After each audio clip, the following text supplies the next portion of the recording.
My name is Millie Porter, 27 years old, a sergeant first class in the United States Army.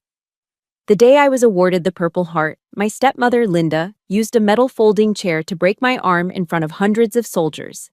The sound of the bone snapping was louder than the applause. But what hurt more was the sentence she hissed as I fell. A sentence that not even the enemy in Kandahar had ever dared to say to me. "Who do you think you are, you whore? You put on that suit and think you're better than us? You're still just Porter trash." She, my father, and their precious son all laughed in triumph. They didn't know that the 3-star general I had just helped was holding a file that could bury their entire family alive. Let me know what time you're hearing this story in the comments. Hit like and subscribe if you have ever been publicly humiliated by the very people you sacrificed for. Justice is coming. The weight of the Army service uniform, the blue dress as we call it, is something you never get used to. It's a formal, restrictive weight steeped in history. The wool is thick, the cut is precise, and it forces you to stand taller. On that stage, under the warm, unforgiving lights of the Fort Stewart Auditorium, I felt every single thread. The real weight, though, was the small, heart-shaped medal pinned just above my left pocket, the Purple Heart. It felt heavier than my rifle, heavier than my pack, heavier than the memory of the explosion that earned it. A wave of polite, respectful applause washed over me from the sea of uniformed soldiers and their families. For a fleeting second, a fragile sense of pride swelled in my chest. This was the moment they tell you about in basic training, the moment that's supposed to make all the sleepless nights, the grueling marches, and the terror of combat worthwhile. This was validation. This was honor. But my honor felt hollow, and my pride was a lonely island. My eyes scanned the crowd and found them in the third row. My family. Linda, my stepmother, had her head tilted toward my half-brother, Kyle. I couldn't hear her words, but I didn't need to. I saw the conspiratorial whisper, the way her lips curled into a smirk that Kyle mirrored perfectly. They weren't looking at a soldier being honored. They were watching a circus act, a tedious delay before they could get to the buffet. And then there was my father, Daniel. He wasn't looking at them, and he wasn't looking at me. He was staring intently at his own polished shoes, as if they held the answers to the universe. His posture was a portrait of practiced indifference, a complete and total refusal to participate in my moment. In that instant, I realized the painful truth. I was on a stage, surrounded by strangers who saw a hero, while my own family, my designated audience of honor, saw nothing more than an inconvenience. The ceremony concluded. As I stepped down, General Robert Hayes, the 3-star legend who had pinned the medal on my chest, took an unsteady step. He was an older man, and the long ceremony had clearly taken its toll. My training kicked in automatically. I reached out, my hand steadying his elbow. "Easy there, General," I said quietly. It was a simple act of respect, a reflex. But from the third row, it was an unforgivable crime. A sharp hiss cut through the fading applause. "Putting on a show again." The voice was Linda's, dripping with a familiar, acidic poison. To her, my kindness was a performance. My respect was a charade designed to make her look bad. I turned my head just in time to see her rise from her seat. The pleasant church lady smile she wore for the public had melted away, replaced by a mask of pure, unadulterated envy. She wasn't walking. She was striding, moving with a predator's purpose down the aisle. Her cheap, drugstore perfume, a cloying floral scent, arrived a second before she did. In that moment, I knew. The hunt was on, and I was the prey. Time seemed to warp, stretching and slowing down. I saw her snatch a metal folding chair from the end of a row. The fluorescent auditorium lights glinted off the steel frame as she raised it high. There was no hesitation in her movement, no flicker of doubt. This was deliberate. This was a verdict. My body reacted before my mind could process the betrayal. I threw my left arm up to protect my head, a desperate, instinctual block. The impact was a sickening, white-hot explosion of pain. There was a sound, a horrifyingly intimate sound that would be seared into my memory forever. It wasn't a loud crack like in the movies. It was a dense, wet, fibrous snap. the sound of my own ulna bone giving way under the force of the blow.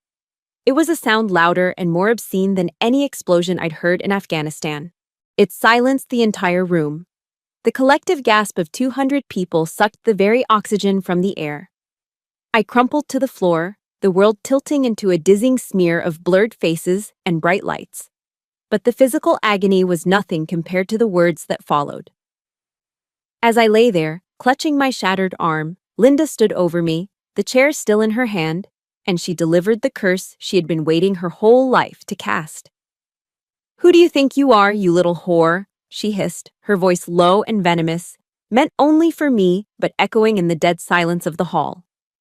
"You put on that costume and think you're better than us? You're still just Porter trash." Whore. Trash. The words didn't just insult me, they defined me. They were the labels they had stitched into my soul since I was a child. They were meant to strip away the uniform, the rank, the medal, and remind me that in their world, I would never be anything more than the dirt on their shoes. The most horrific part wasn't the broken bone or the vile words. It was what happened next. Through the haze of pain, I heard a bark of laughter, sharp and cruel. It was Kyle. He was laughing with genuine, unrestrained delight, his face glowing with satisfaction as he watched his older sister writhing in agony and humiliation. And then, my eyes found my father. He sat perfectly still, a statue of cowardice in his Sunday best. He did not move to help me. He did not cry out in protest. He did not even flinch.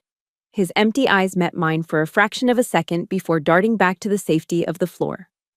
There was no anger, no shock, no pity. There was nothing. And that nothing was the cruelest complicity of all. His silence wasn't just inaction. It was an endorsement. It was his quiet, unspoken agreement with every word Linda had said, with every ounce of force she had put into that swing. His silence told me, yes, you deserve this. Linda's strike had broken my arm. My father's silence had just shattered my soul. Just as the darkness began to creep into the edges of my vision, a shadow fell over me. Strong hands gently gripped my good arm. It was General Hayes, his face a mask of cold, controlled fury. He pulled me carefully to my feet, his eyes never leaving the Porter family. He didn't say a word to them. He didn't have to.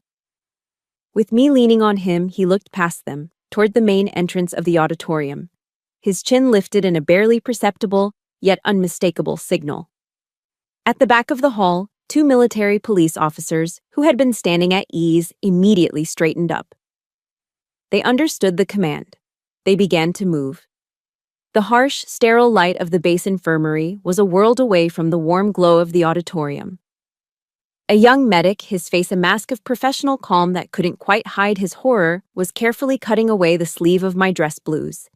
The pain in my arm was a dull, throbbing bass line beneath the sharp treble of humiliation.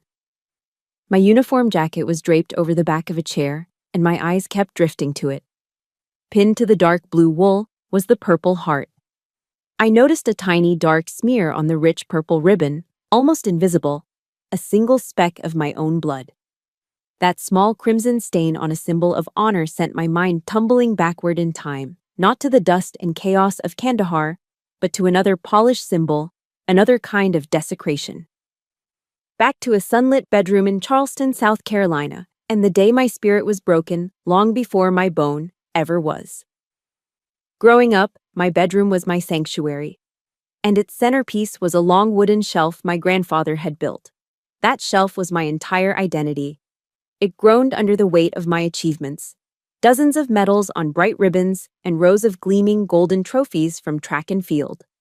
100-meter dash, 200-meter, 400 relay. Each one represented hundreds of hours of sweat, burning lungs, and the sweet taste of victory. They were proof. Proof that I, Millie Porter, was good at something. That I was more than just the quiet stepdaughter who tried to stay out of the way. That shelf was the only place in the world I felt seen. I was 15. I came home from practice one Tuesday afternoon, my gym bag slung over my shoulder, and the first thing I noticed was the silence. The shelf was empty. Bare wood.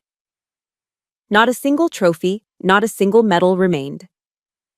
Dust outlines were the only ghosts of what had been there. A cold dread, heavy and suffocating, settled in my stomach. I found Linda in the living room, casually painting her nails a violent shade of pink. The acrid smell of nail polish remover hung in the air. She didn't look up when I walked in. "Linda," I began, my voice trembling slightly. My trophies. They're gone." She blew gently on her nails, then inspected them with a critical eye. "Oh, that," she said, her tone utterly dismissive, as if I'd asked about a misplaced pair of socks. "I was just tidying up. All that cheap scrap metal was taking up so much space, honey." Kyle needed room for his new comic book collection. Scrap metal. The words hit me harder than any fist could. I stood there, frozen, unable to form a reply. She hadn't just cleaned my room. She had erased my history. She had taken the one thing that was mine, the one thing I had earned, and declared it worthless. I found them later, just as I knew I would. They were in the big green trash can out by the curb, tossed in with coffee grounds and greasy pizza boxes. I pulled them out, one by one. The proud winged figure on top of my state finals trophy was bent sideways, its golden plating scraped and smeared with grime. I sat on the grass behind our house that afternoon, trying to bend them back into shape, crying silent, hot tears of pure, helpless rage. That was the day I learned the Porter family rule. My accomplishments were disposable. The rule was reinforced 2 years later. My first real Army paycheck hit my bank account at Fort Jackson. It wasn't much, but to me, it felt like a fortune. It was the first money I'd ever earned that was completely my own. I had a plan. I was going to the PX and buying myself a pair of sturdy, beautiful leather boots I'd been eyeing for weeks. A small gift, a reward for surviving the hell of basic training. That evening, I called home, wanting to share my good news. My father answered. The moment he heard my voice, he started in with a fake, tearful tremor. It was a performance I knew all too well.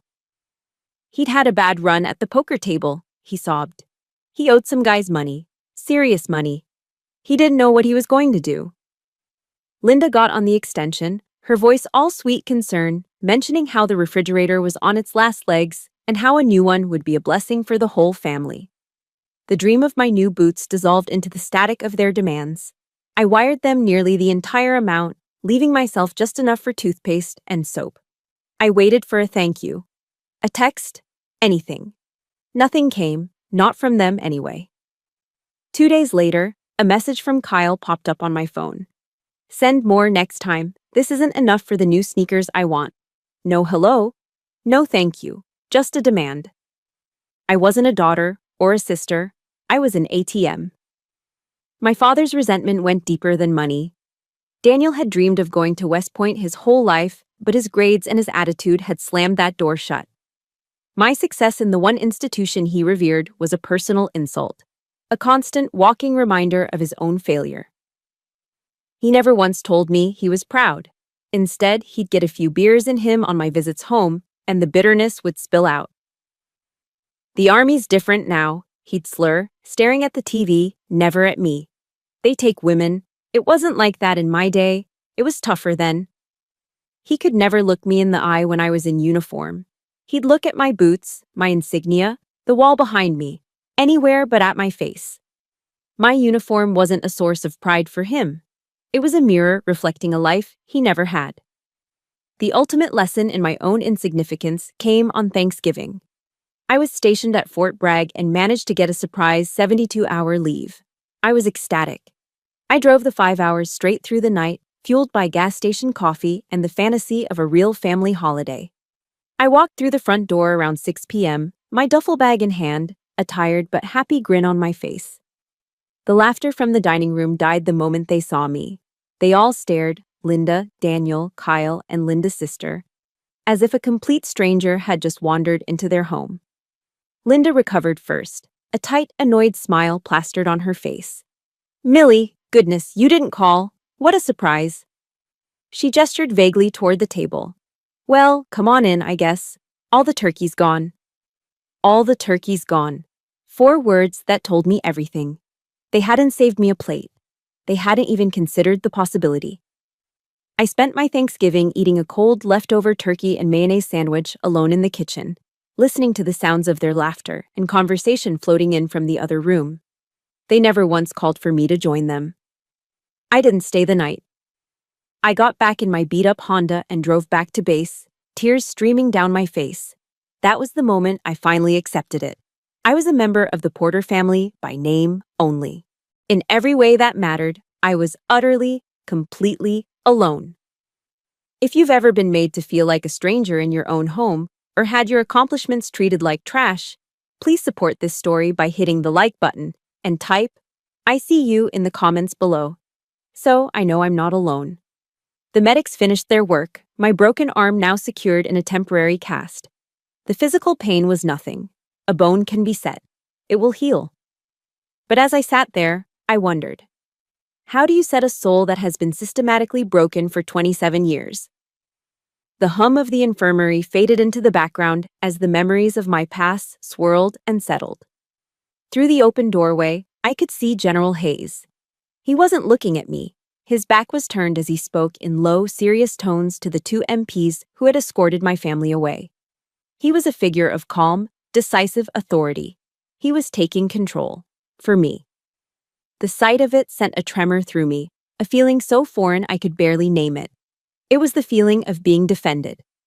A thought, clear and sharp as a rifle crack, cut through the fog of pain and memory. I dragged myself out of that mud once before. I can do it again. My eyes fixed on the general's rigid posture, the 3 silver stars on his collar. But this time, I thought, a new, hard resolve forming in my gut. This time, I'm not alone. The escape had started at 18, with a bus ticket to Columbia, South Carolina, and a 10-week reservation in hell, also known as Fort Jackson. Basic training was, by design, a systematic breaking down of the individual. It was 90-degree heat, suffocating humidity, and the constant gravelly roar of a drill sergeant's voice tearing you apart for every perceived flaw. It was push-ups in the mud until your arms screamed, 10-mile marches that left your feet blistered and bleeding, and a deep, gnawing homesickness that tasted like stale MREs. Most of the girls in my platoon cried themselves to sleep at night. For me, it was paradise. It was the first time in my life that the rules were the same for everyone. The first time my sweat and my pain were measured on the same scale as the person next to me. No one cared that I was a stepdaughter. No one called me trash. When Drill Sergeant Reyes screamed in my face that I was a worthless maggot, it was the most beautiful sound in the world. Because he was screaming the exact same thing at the girl on my left and the girl on my right. We were all worthless maggots, together. My effort was the only thing that mattered. When I finished a run first, I was praised. When I scored expert on the rifle range, I was recognized. Here, I wasn't Millie Porter, the family disappointment. I was Private Porter, a soldier. And for the first time, that felt like enough. But freedom, I quickly learned, came with a price tag. And my family was more than happy to send me the bill. After I finished my advanced training, the calls for help became a regular feature of my life. To keep up with their endless cycle of debts and desires, I took a second job. My weekdays belonged to the Army, but my weekends belonged to the Drunken Soldier, a dive bar just off base that smelled of stale beer and desperation. For 2 years, my life was a relentless, exhausting loop. My shift would end at 2 a.m., Saturday and Sunday nights. I'd spend an hour on my hands and knees, mopping up sticky spills and, more often than not, vomit from some private who couldn't handle his liquor. I'd get back to the barracks by 3 a.m., my clothes reeking of cheap whiskey and fried food. The alarm would go off at 5 a.m. for Monday morning PT.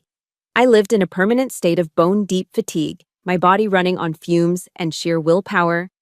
I did it all just to wire money to an account in Charleston, which was always followed by a call from Linda complaining that it wasn't quite enough to cover the new, whatever it was they suddenly needed. The breaking point, the moment a crucial wire inside me finally snapped, came not on a sticky bar floor, but in the dust and heat of Kandahar, Afghanistan. Our platoon had been ambushed on patrol that day. It was a chaotic, terrifying firefight that ended with all of us making it back, except for a young private named Miller. He was gone. The mood back at the FOB was heavy with grief and shock.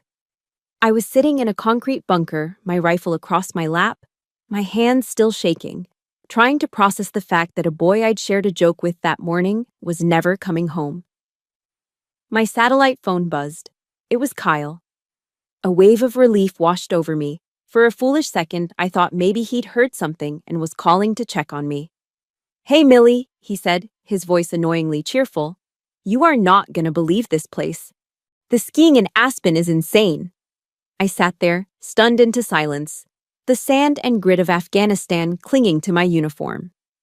"The resort is okay," he continued, completely oblivious. "I mean, for the price you paid, I was kinda hoping for something a little more high-end, you know? The thread count on these sheets is probably criminal." He was complaining about the luxury of a ski trip. A trip he was on using the combat pay I was earning in a place where people were actively trying to kill me. He didn't ask if I was okay. He didn't ask if I was safe. He didn't even seem to register where I was. In that moment, surrounded by the very real possibility of death, listening to his petty, trivial complaints, something inside of me just died. The hopeful daughter, the dutiful sister, she bled out right there on the dusty floor of that bunker. After that, I continued to send money, but it was no longer an act of love or duty. It was a tax, a fee I paid to keep them out of my life as much as possible. Each payment was another invisible sacrifice, another piece of my own life I had to carve out and give away. I'd saved up for months to buy a used Ford F-150, a beautiful beat-up truck I'd dreamed of owning since I was 16. I found the perfect one. The day I was going to buy it, Linda called, crying about a leak in the roof. The truck fund became the roof fund. A week later, she posted a photo album on Facebook titled "Our New Patio Oasis," showcasing a brand new, top-of-the-line wicker patio set with plush cushions. There was no new roof. My best friend, Sarah, got married in Ohio. I was supposed to be her maid of honor. 2 weeks before the wedding, Kyle called in a panic. He'd maxed out his credit cards and was getting threatening letters. If I didn't help him, he said, his life would be ruined.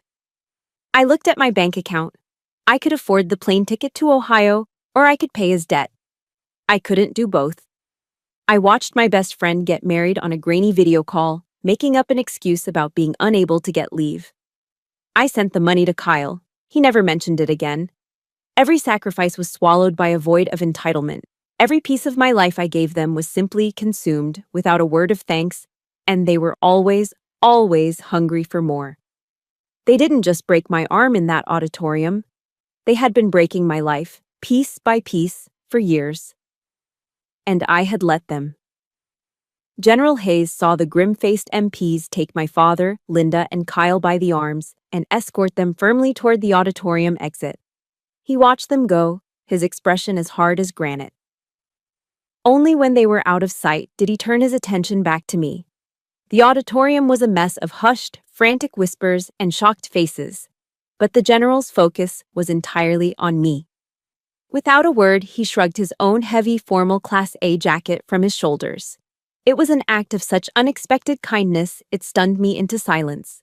He gently draped the jacket over my own shoulders. It enveloped me, smelling of clean starch, old leather, and something else I couldn't quite place: authority. It was far too big, the sleeves hanging down past my hands, but it was the warmest, safest thing I'd felt in my entire life. "Let's go, Sergeant," he said, his voice a low, steady rumble that cut through the chaos. It wasn't a suggestion, it was a gentle command. "You need a hot cup of coffee." He led me away from the prying eyes, down a quiet, carpeted hallway to his office. The nameplate on the door read, "LTG, Robert Hayes." I felt a fresh wave of intimidation. I had spent my entire career trying to be invisible to men with stars on their shoulders. Being yelled at by a superior was normal. Being cared for by one felt fundamentally wrong, like a violation of the natural order. His office was exactly as I'd imagined. A large, dark mahogany desk stood before a wall of flags, standing silent and proud in their gilded stands. The walls were covered with military honors, commendations, and photographs of stern-faced men shaking hands with presidents and foreign dignitaries. It was a room that radiated power and history. I felt small and out of place, a dirty piece of trash that had been dragged into a museum. I stood awkwardly by the door, clutching the oversized jacket around me. General Hayes didn't sit behind his desk. He walked over to a small side table where a Keurig machine sat. He took 2 clean, heavy ceramic mugs from a cabinet. "Cream, sugar?" he asked, his back to me. "Black is fine, sir," I mumbled, my voice barely a whisper. He didn't press me about what happened. He didn't ask if I was okay. He didn't say a word about my family. He simply prepared the coffee, the quiet whir and gurgle of the machine the only sounds in the room. He brought one of the mugs over, holding it with 2 hands, and offered it to me. I took it with my good hand, the warmth of the ceramic seeping into my cold fingers. He motioned for me to sit in one of the leather armchairs facing his desk, while he took the other. He leaned forward, his elbows on his knees, holding his own mug. For a long moment, he just looked at me, his gaze steady and thoughtful. I braced myself for the questions, for the report I'd have to file, for the official, bureaucratic nightmare that was about to begin. Instead, he asked a single, simple question that changed everything. "In Kandahar," he said, his voice quiet but clear. "What unit were you with?" The question was a key, unlocking a door inside me I didn't even know was there. It bypassed the broken arm, the humiliation, the family drama. It went straight to the core of who I was. He wasn't asking the victim, he was asking the soldier. And the soldier answered. The words came pouring out of me, not in a torrent of tears and emotion, but in the clear, concise language of a mission debrief. I told him I was with the 3rd Infantry Division, attached to a forward operating base near the Arghandab River. I told him about the long, grueling patrols under the relentless Afghan sun, the constant tension, the weight of the body armor. I told him about my squad mates, about the dark humor we used to stay sane, about the bonds forged in shared fear and absolute trust. I talked about the firefight that earned me my medal, the ringing in my ears, the taste of dust and cordite in my mouth, the courage of the medic who saved my life. General Hayes listened. He didn't interrupt, didn't offer platitudes. He just listened, his eyes never leaving my face. He would nod slowly, and every so often, he'd ask a sharp, insightful question. "What was your TOE for that patrol? Were you using the 7.62s or the 5.56s for Overwatch?" He knew the language. He understood the world. For the first time in my life, I was speaking to someone in my family's generation who saw me not as a failure, a disappointment, or a paycheck, but as a professional. As an equal. He saw a sergeant first class. When I finally ran out of words, the silence returned. But this time it was comfortable, filled with a sense of profound and complete understanding. He took a slow sip of his coffee, then placed the mug down on the table beside him. He looked me straight in the eye, and his gaze was like steel. "Sergeant Porter," he began, and the formality of my rank in his voice was a balm to my soul.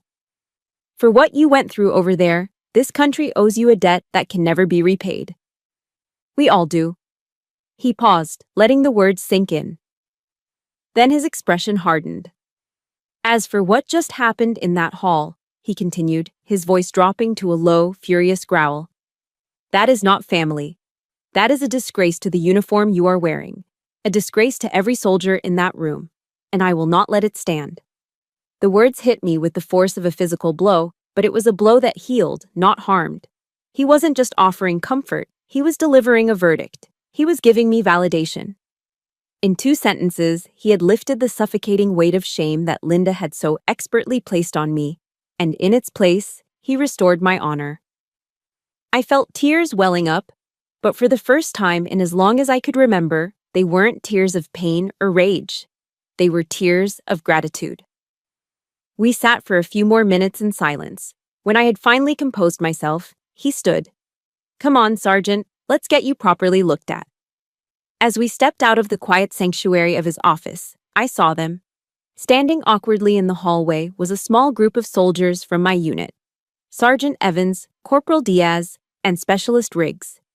They weren't looking at me, pretending to be interested in a bulletin board on the wall, but I knew they were waiting for me. They didn't say much. They didn't need to. Evans stepped forward. "Rough day, Sarge," he said gruffly, and pressed a Hershey's chocolate bar into my good hand. Diaz, a tough kid from the Bronx who rarely spoke, just reached out and gave my good shoulder a light, firm pat. Riggs just nodded, his eyes saying everything that words couldn't. It wasn't blood that connected us. It was something stronger. It was shared hardship, loyalty, and unwavering respect. They were my family. In that moment, standing in a quiet hallway at Fort Stewart with a broken arm and a general's jacket on my shoulders, I finally realized the truth. I had never been truly alone. I had just been looking for family in all the wrong places. The warmth of the general's office vanished when I entered the next room. It wasn't an office. It was a SCIF, a sensitive compartmented information facility, a windowless, soundproofed box where the Army uncovers its enemies. A knot of dread tightened in my stomach. This was about more than a broken arm. Two men in civilian clothes were waiting. They introduced themselves as agents from Army Counterintelligence, CID. Their faces were neutral, their eyes missing the pity I'd seen in everyone else's. They were here for facts. They sat me down at a plain metal table. The interview started strangely, not with the assault, but with phone calls. "Sergeant Porter," the older agent began, "over the past 18 months, have you spoken to anyone claiming to be a journalist or a researcher studying military family life?" The question was so specific it took me a moment. Then, a memory surfaced. "Yeah, a couple of times," I said slowly. Linda would usually call, all excited, saying some writer wanted to interview a real soldier. She said it would be good for people to understand our sacrifice. The agents exchanged a look I almost missed. "And what did you talk about?" the younger one asked. I shrugged my good shoulder. "Nothing important, generic stuff." They asked what a typical morning was like on base, PT, breakfast at the DFAC. Benign questions. "Benign," the older agent repeated, writing it down. "Did they ever ask about patrol schedules, operational routines?" "Sort of," I admitted, unease stirring in my gut. One of them asked if we tended to patrol the same areas to build a relationship with the local community. I just gave her the textbook answer about winning hearts and minds. I didn't give her grids or anything classified. I thought I had been careful, protecting operational security. But a cold feeling was starting to creep up my spine. The next phase of the interview felt like an attack. The younger agent turned a laptop to face me. On the screen was a series of my father's bank statements. "Are you familiar with your father's financial situation, Sergeant?"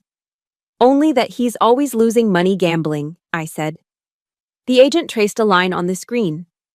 "On May 12th of last year, a deposit of $20,000 was made into this account. Can you account for that?" I stared at the number. $20,000. A few weeks after that date, Linda had bought a new SUV.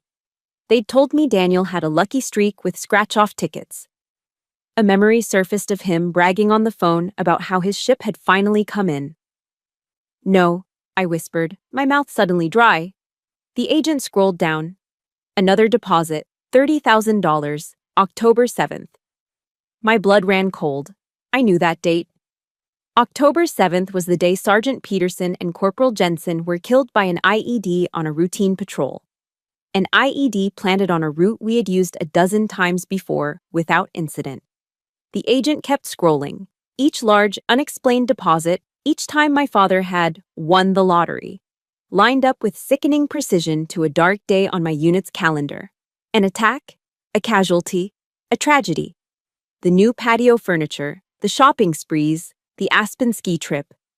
It was all there. A timeline of greed paid for in blood.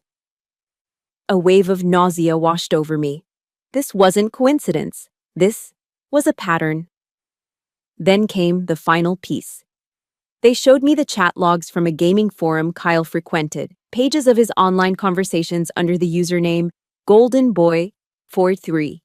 He was bragging to his online friends, people he only knew by screen names, about his big sister, the army sergeant. He posted pictures I'd sent home, of me and my squad mates in front of our MR app, photos taken inside the wire. He talked about my leave schedule, when I'd be flying home for R&R.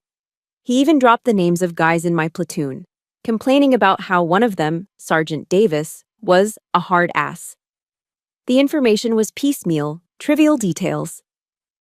But the agents explained how, to an enemy analyst, these scraps were gold. A photo from inside the base could reveal layout vulnerabilities. A leave schedule could pinpoint troop rotation times. A name could be cross-referenced, a soldier targeted. They weren't just stupid messages. They were intelligence leaks, delivered with an arrogant smile. I sat there in the sterile room, the evidence laid out before me, the innocent questions from the researchers, the sudden windfalls of cash following tragedy, the moronic bragging of my half-brother. It wasn't a series of separate events. It was a network, a conspiracy, my family.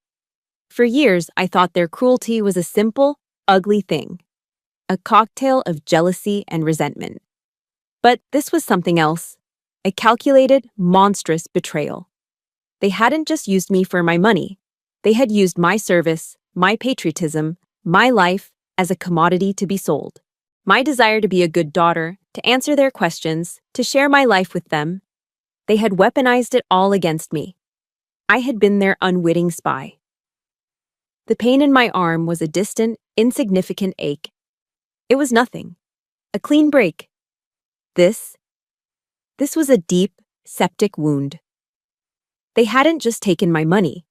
They had sold my safety. They had sold the safety of my brothers and sisters in arms. They had sold out my country.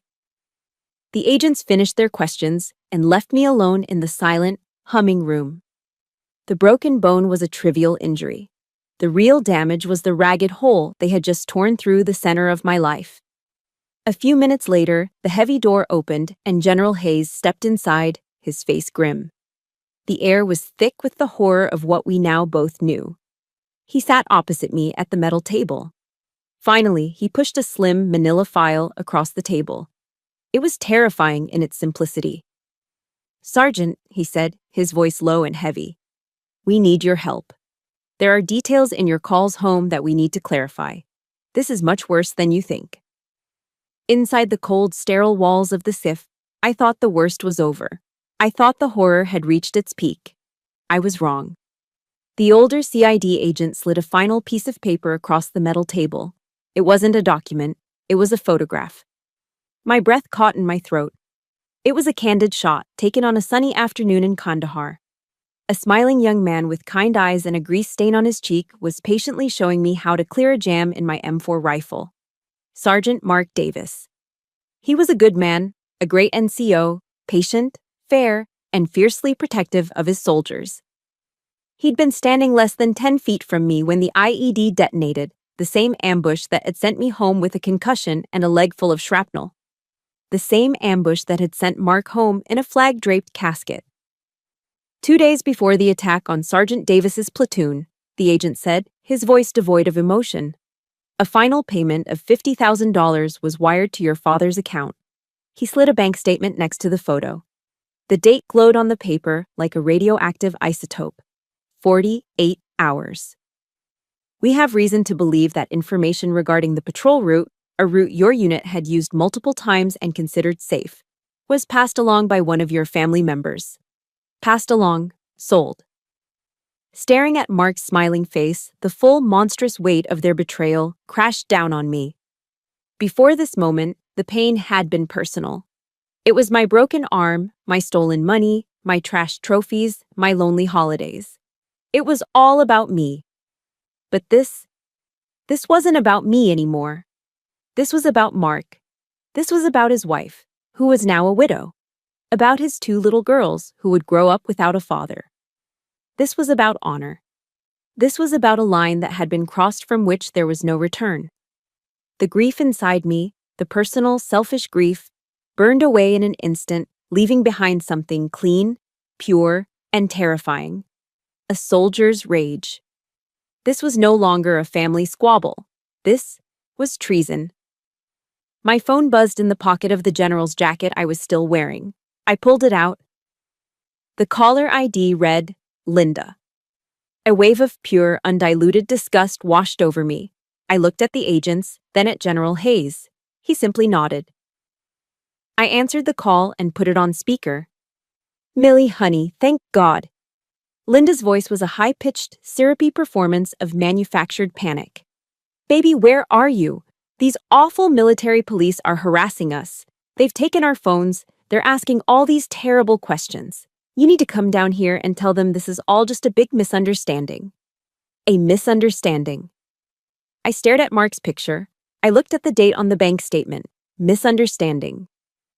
You know I love you, Millie, she cooed, her voice dripping with the fake affection she always used when she wanted something. We're family. You just need to clear this all up.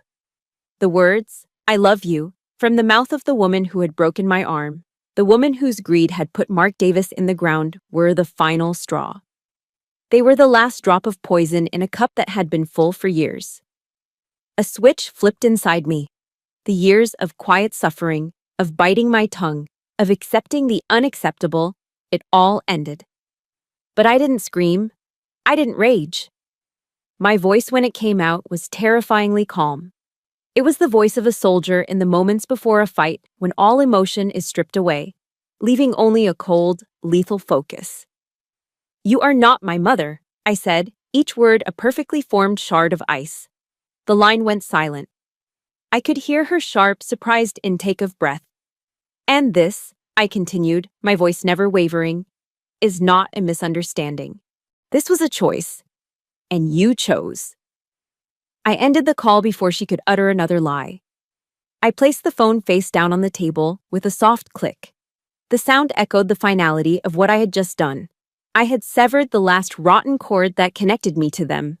That night, I couldn't stay in the transient barracks they had assigned me. I went back to my own platoon's barracks, back to my room. It was small, Spartan, and it was mine. I stood in front of the small, polished metal mirror in the bathroom, my arm a heavy, throbbing weight in its cast. I looked at my reflection. My face was pale, exhausted, bruised from the inside out. But my eyes were different. The familiar look of weary resignation was gone. In its place, a fire was burning. I met my own gaze and I started to remember. Every single compromise, every silent surrender. I saw the girl pulling her dented trophies from a garbage can. I saw the young soldier eating a sandwich alone in a kitchen on Thanksgiving. I saw the woman in a bunker in Afghanistan, her heart breaking as her brother complained about the thread count of his sheets.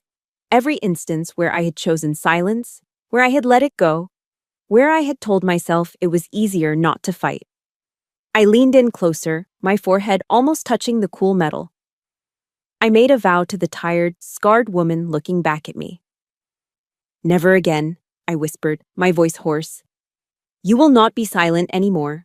You will not make yourself small. You will not let it go.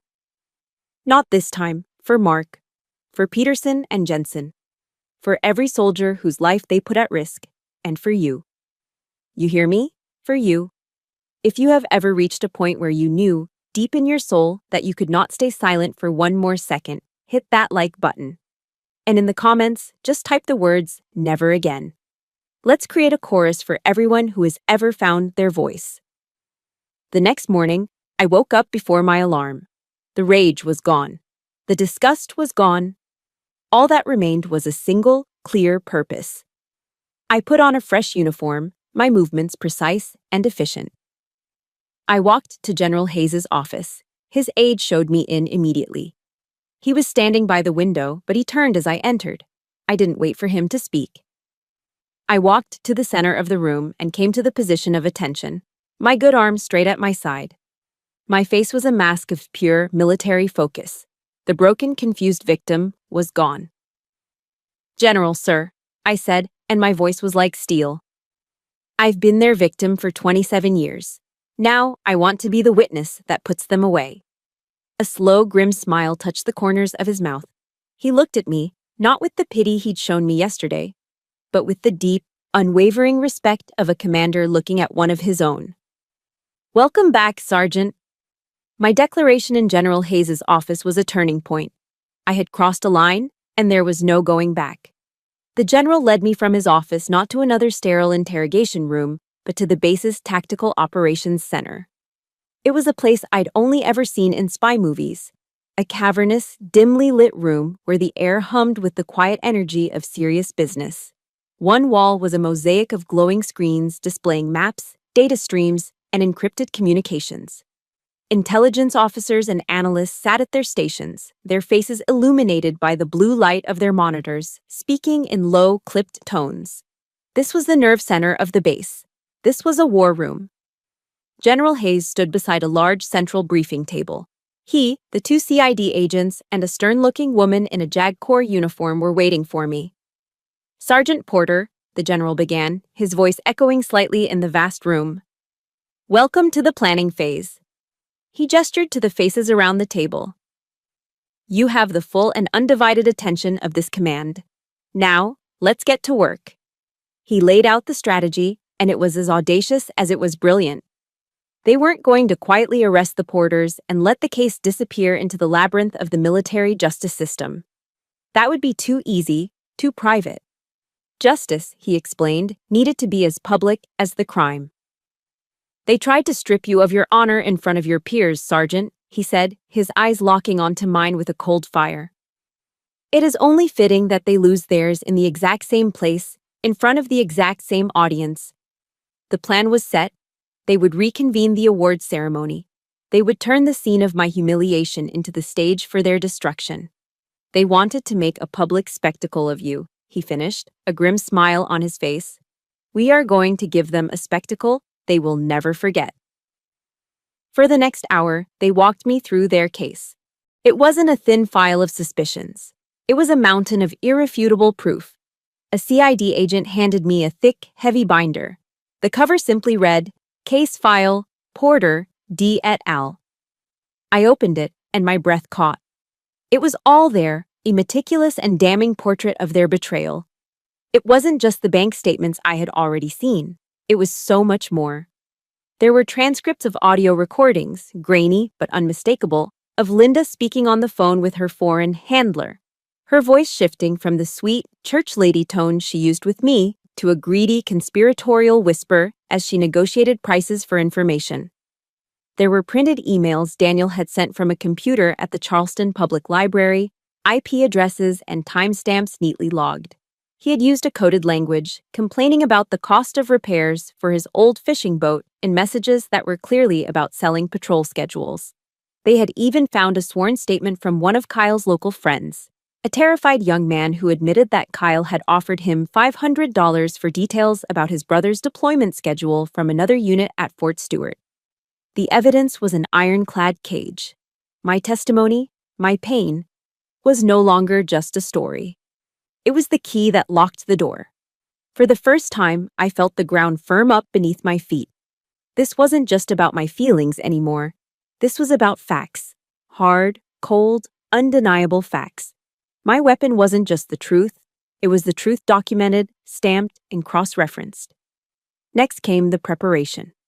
The JAG officer, a sharp, no-nonsense major named Hansen, sat with me in a small briefing room for hours. Her job was to turn my 27 years of chaotic emotional pain into a clear, concise, and powerful testimony. "We are not telling a sad story, Sergeant," she told me, her voice firm but not unkind.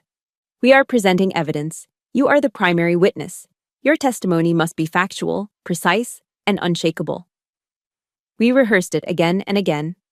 The first time I tried to recount the story of the trophies, my voice cracked, the 15-year-old girl's sense of helpless rage bubbling to the surface. Major Hansen stopped me. "Again," she said calmly. "Just the facts. What happened? Who was there? What was said? Remove the emotion. Let the facts do the work." We did it again. And again. With each repetition, something shifted inside me. The tremor in my voice disappeared. The lump in my throat dissolved. I was no longer speaking as a wounded daughter, reliving a painful memory. I was speaking as Sergeant First Class Millie Porter, delivering a clear, factual, and damning after-action report on a lifetime of abuse. The pain was still there, but it was no longer in control. I had taken the shrapnel they had embedded in my soul and was forging it into a weapon. The final piece of the plan was the most crucial: the bait. Their arrogance is their primary vulnerability, General Hayes had said in the war room. They believe they have won. We will use that. He had an officer from his staff, a woman with a kind, reassuring voice, place a call to Linda. I listened to the recording afterward. The officer explained that after a thorough review, the Army had concluded the incident at the ceremony was a private family matter, and all charges against them were being dropped. Furthermore, I had expressed my deep regret and wanted to make a public apology to them at the reconvened ceremony. A full family reconciliation. Linda's reaction was exactly what we'd predicted.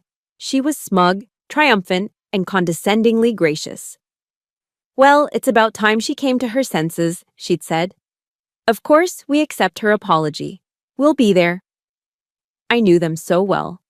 The idea of me, the defiant one, finally being brought to heel and forced to apologize publicly would be an irresistible drug. They wouldn't come to reconcile. They would come to gloat. They would come to witness my final public surrender, to savor their ultimate victory in front of the entire community they'd fooled for so long. And that would be their last mistake. That evening, an official announcement was posted on the base's digital bulletin boards and read aloud at the evening formation. Attention all personnel. The awards ceremony from 2 days prior will be reconvened tomorrow at 8:09 hours in the main auditorium. Attendance is mandatory for all available personnel and their families. Lieutenant General Hayes will be making a formal address of critical importance. The trap was set. The players were all moving into position. The battle was about to begin. And for the first time in my life, I was ready for it. The auditorium was filled to capacity, the air thick with a tense, expectant silence. Every soldier not on essential duty was there, their families beside them. They had been told the general had a critical announcement, but the nervous energy in the room suggested they knew this was something more. I stood on the edge of the stage, my arm in a clean white cast, my dress blues crisp and immaculate. From my vantage point, I saw them enter. The Porter family walked in, not with shame, but with an air of insufferable triumph. Linda led the way, a vision in a pastel pink suit, her head held high. She even paused to smile and wave at an acquaintance, the perfect picture of a respected member of the community. My father trailed behind her, his shoulders slightly stooped, but a relieved smirk on his face. And then came Kyle, swaggering in his expensive sneakers, looking around as if he owned the place. They took their seats in the front row, reserved especially for them, and sat back, waiting for the show to begin. They were here for their pound of flesh. They were here to watch me, the rebellious daughter, publicly apologize and beg for their forgiveness. Their arrogance was a physical thing, a sickeningly sweet perfume filling the air around them. I met Linda's gaze across the room. She gave me a small, triumphant smile, a look that said, "See? I always win." I didn't flinch. I didn't look away. I simply held her gaze, and for the first time, I felt nothing. Not fear, not anger. Just a cold, distant pity for the pathetic, hollow creature she was. General Hayes strode to the podium. The room fell utterly silent. He adjusted the microphone, his movements calm and deliberate. He looked out at the sea of faces, his gaze sweeping across every soldier, every spouse, every child. Then his eyes settled on the front row. "Thank you all for being here," he began, his voice a powerful baritone that needed no amplification. "We are gathered today to finish the business that was so violently interrupted 2 days ago." He paused, letting the weight of his words settle. Linda preened, a self-satisfied look on her face. "We are here to talk about honor," the general continued, his voice hardening. "We are here to talk about sacrifice, and we are here to talk about betrayal." The mood in the room shifted. This wasn't the speech anyone was expecting. 2 days ago, he boomed, his voice ringing with cold fury. "In this very hall, we witnessed a cowardly and disgraceful act of assault against a decorated American soldier. But I am here today to tell you that what you saw was merely the tip of a treacherous iceberg, the visible part of a deep and disgusting rot of treason." A collective gasp rippled through the audience. On the massive screen behind the general, which had been dark until now, an image flashed to life, It was a bank statement. Daniel Porter's name was clearly visible at the top, along with a highlighted deposit for $20,000. My father's face went slack, the color draining from it as if a plug had been pulled. Linda's smile froze, then vanished. The show had begun. One by one, the general laid out the case, each piece of evidence a hammer blow against their lies. "This is the greed," he declared, as the next slide showed another deposit, this one for $50,000. The next click brought up a sound file. Linda's voice filled the auditorium, sweet and syrupy, captured from a wiretap. "Of course, I can ask her about the patrol schedules." Her recorded voice purred to an unidentified man. "She tells her loving mother everything." The real Linda shot to her feet, her face a mask of disbelief. "That's not me. That's fake." "This is the deception," the general said, his voice overriding her protests. Click. The screen filled with Kyle's idiotic chat logs, his Golden Boy 843 persona, bragging to the world. "My sister is in the third ID. Yeah, she's in Kandahar right now. Total badass." "This is the foolishness that costs lives," the general stated, his voice dripping with contempt. Kyle shrank in his seat, his face crumpling like a child's. Then, the final, devastating blow. The screen changed to show three formal, smiling portraits. Three soldiers in their dress blues: Sergeant Mark Davis, Sergeant Peterson, Corporal Jensen. "And this." The general's voice dropped to a low, guttural roar that shook the very foundation of the hall. "This is the price." He let their faces hang in the silence for a long, heavy moment. "These soldiers," he bellowed, pointing a trembling, furious finger directly at the front row, "did not die at the hands of a foreign enemy. They died because of the craven, bottomless greed of traitors who sit among us right now." Every single head in the room, hundreds of pairs of eyes, swiveled to stare at the Porter family.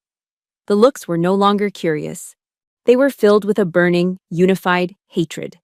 That's when the dam broke. "It's a lie! It's a setup! She's framing us!" Linda began to scream, her voice a shrill, hysterical shriek.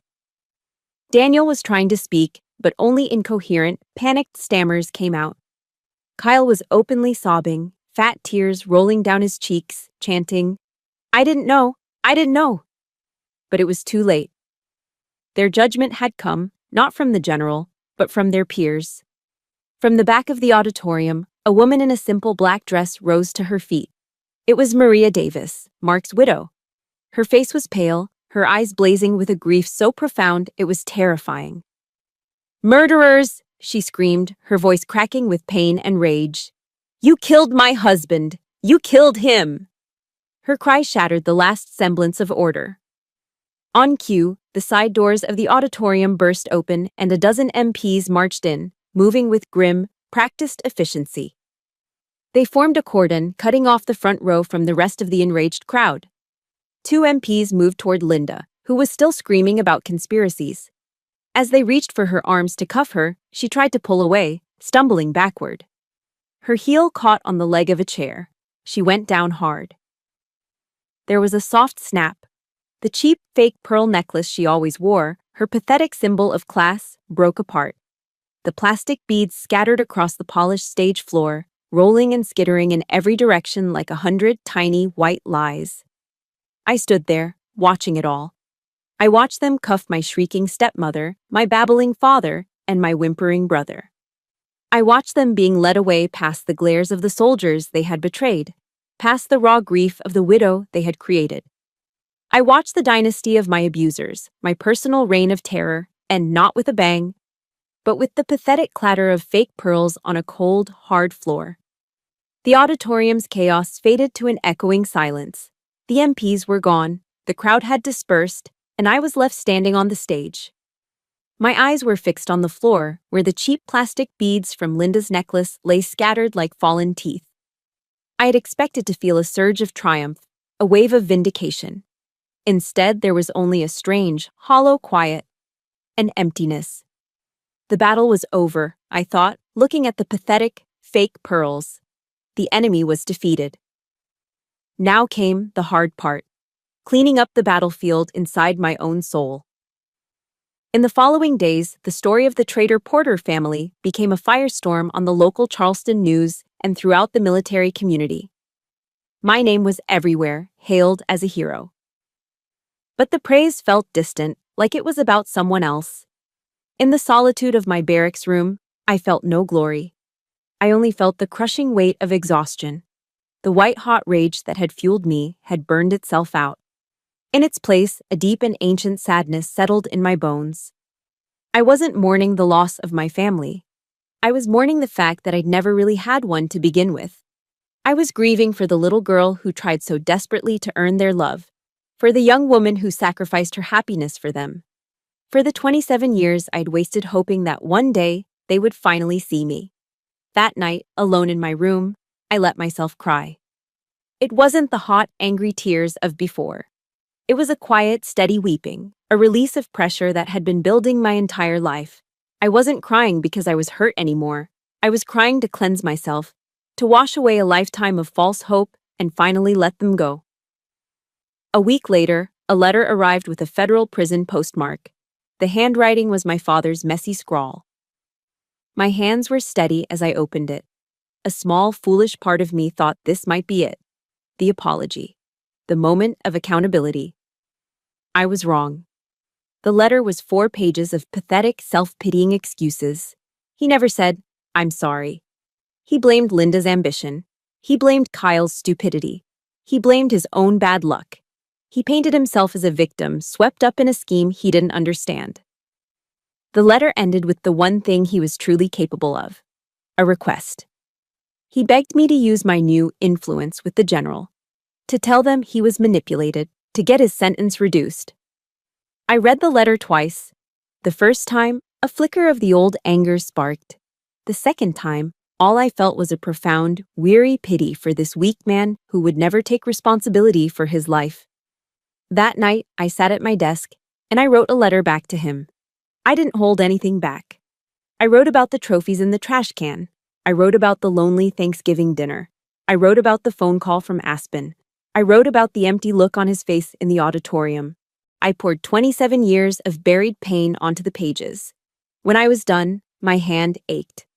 I read my letter over once, folded it neatly, and walked outside into the cool Georgia night. I took out my Zippo, the same one I'd carried in Afghanistan, and set the letter on fire. I watched as the paper curled and blackened, my words turning to ash and smoke before drifting up into the starry sky. I didn't need him to read it. I didn't need him to understand. I just needed to say it. Burning it was my own private closure.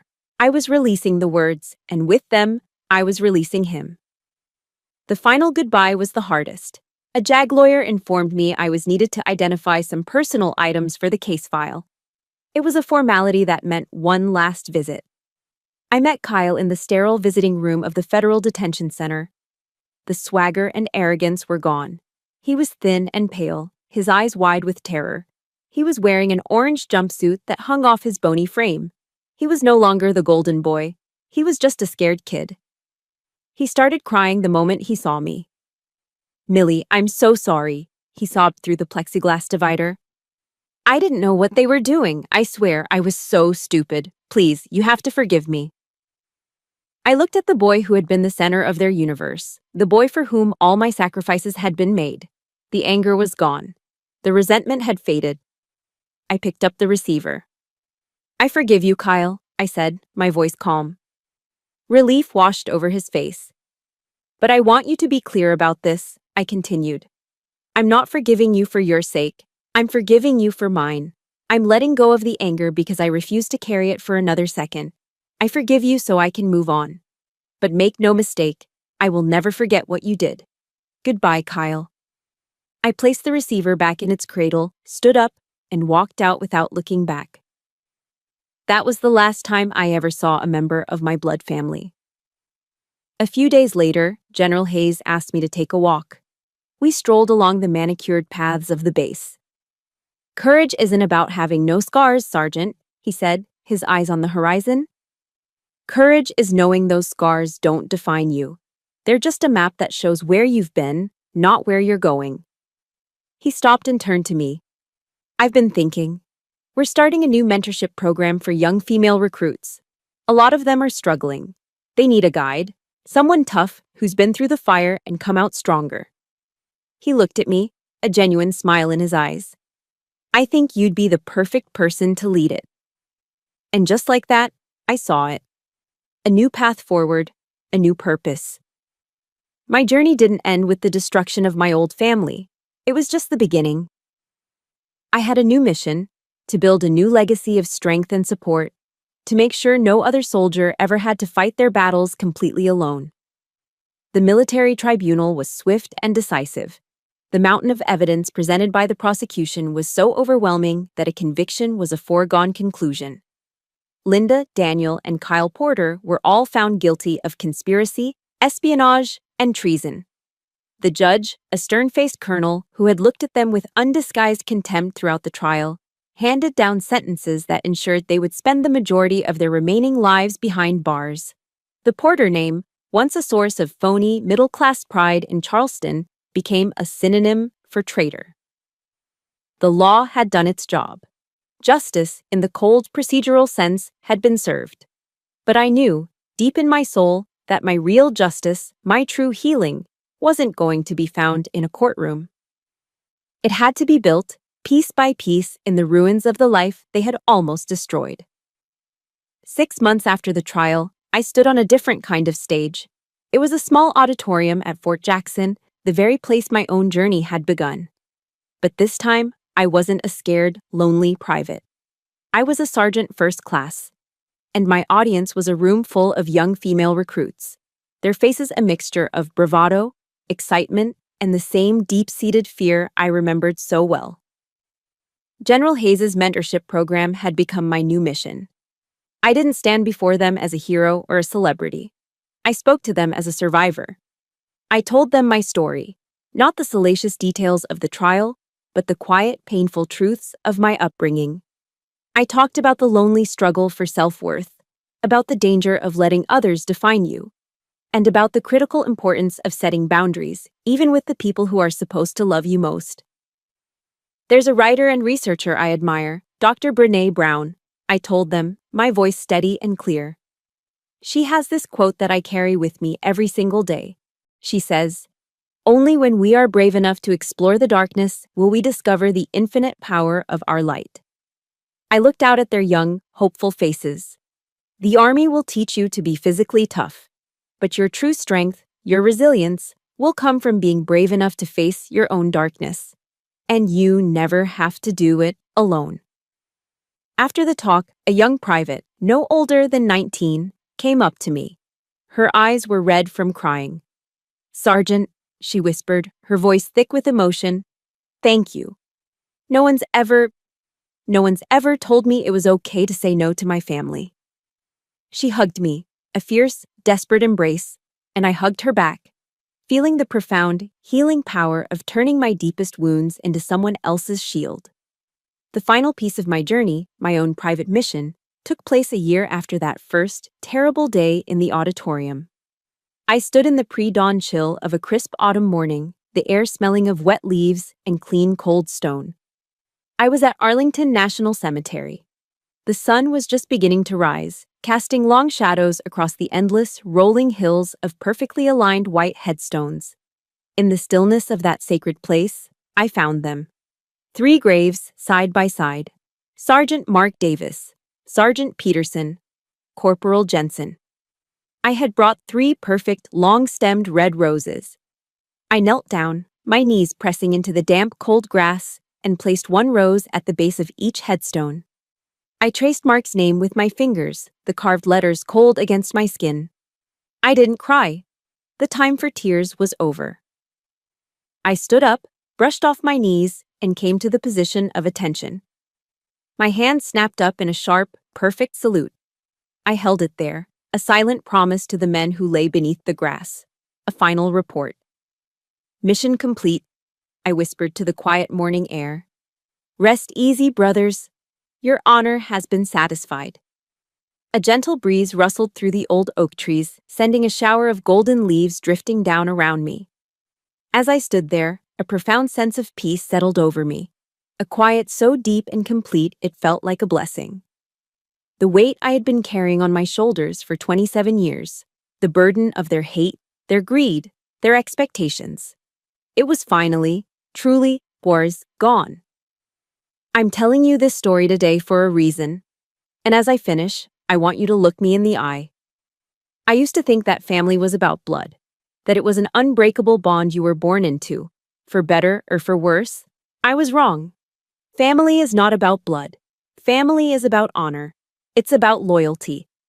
Family is about the people who stand with you in the foxhole, not the ones who push you into the line of fire.